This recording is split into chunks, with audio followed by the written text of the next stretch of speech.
Magandang araw mga Lodi. Maraming nagtatanong sa akin kung paano ko na-open yung stream ads ko kahit na yung followers ko ay 5,000 lamang. So nakita nyo naman sa dashboard ko dito na yung 3-second videos ko is 143.5k, tapos yung reach ko is 217.3k. So paano ko nakuha ang ganyang mga views na yan? So yan ang ituturo ko sa inyo. So, bago ang lahat, kung hindi ka pa nakapag-follow sa akin, please follow me, no? Don Jose Vlog.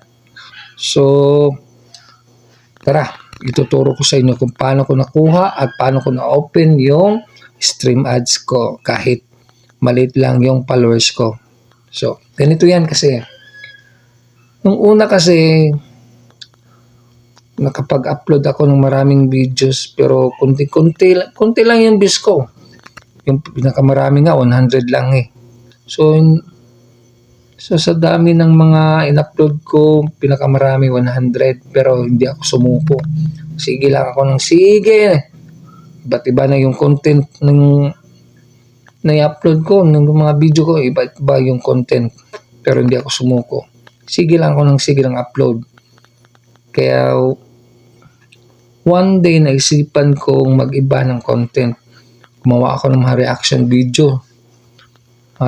videos, tapos kumuha ako ng ibang video sa ibang platform. Doon ko nakuha yung videos na humigit kumulang 100,000 doon sa mga ibang platform. Nag-upload ako ng mga ibang video. Tapos ginawan ko ng mga konting edit lamang. So yan. Hindi nagtagal, napansin ako ni Facebook dahil hindi ako sumukong mag-upload. So yan lang ang sekreto mga Lodi. Hindi ako sumukong mag-upload. Kaya huwag kayong mawala ng pag-asa. Upload kayo ng upload. Upload lang. Huwag mawala ng pag-asa. Upload lang.